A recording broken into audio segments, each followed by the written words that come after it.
Now we start our bulletin by focusing on the Media Council of Kenya, which has abandoned its constitutional mandate as the watchdog of the media and instead reading straight from the executive script.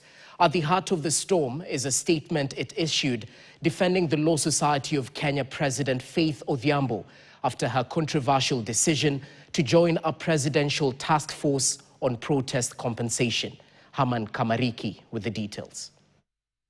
The uproar began with the Standard newspaper's front page headline, "Losing Faith," a stinging editorial portrayal of Faith Odhiambo as a leader who had crossed the line from critic of government excesses to a participant in an enterprise led by the administration she once opposed. The Media Council of Kenya responded swiftly, and I quote, "The criticism against Faith Odhiambo is unwarranted, unjustified, and in bad faith." But the defense has raised even more questions than the accusations it sought to counter, with the critics arguing that the council's voice came from the State House. This is Nelson Harvey, former LSK president. It has been originated from the executive. It's not a statement of the Media Council of Kenya. Have you ever seen the Media Council of Kenya come up with a statement of this kind before? They don't. That is why I think in my tweet earlier in the day, I listed the institutions that have been captured. Perhaps we could list the Media Council of Kenya as one of the institutions that have now been effectively captured by the executive. Odhiambo had built her reputation during the Gen Z protest when she defended abducted demonstrators, rushed to court to file petitions at midnight, and confronted police abuses head-on. But many questions are here. As a defender of human rights, how do you accept a call from a government that tells police officers to shoot demonstrators in the leg? So mtu ambaye anaenda kuchoma biashara ya mtu mwingine, mtu ambaye anachukua moto, anaenda kuchoma biashara ya mtu, anaenda kuchoma mali ya watu wengine. Mtu kama huyo apigwe risasi miguu, aende hospitali, akienda kotini. Nimeambia polisi, mtu yoyote mwenye atakaribia police station, piga yeye risasi. Mtu yoyote.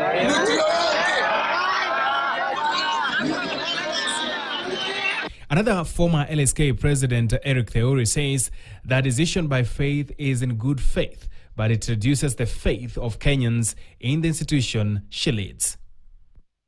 Whereas it is really her personal decision to whether to sit in that panel, the concerns that have been shared, I think, are also reasonable apprehensions, and they all demonstrate the fact that everybody is interested in a genuine process of not just compensation of victims, but also of accountability on the part of the perpetrators.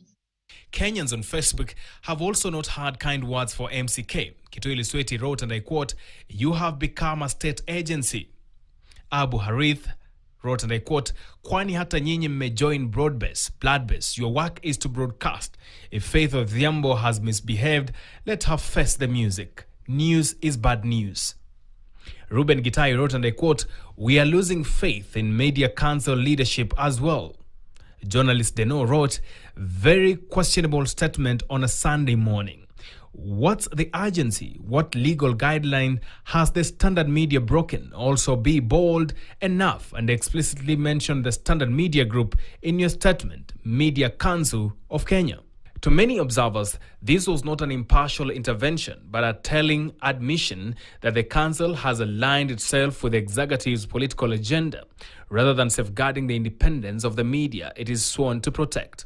Tonight, the Media Council is being accused not just of poor judgment, but of executive capture, and the credibility of its CEO, Mr. David Omoyo, is now firmly on trial. Has he turned the watchdog into a puppet of the executive? When the council attacks the press and defends the government, then who defends the truth? Who defends Kenyans? Haman Kamariki, KTN. Well, key questions raised there in that report.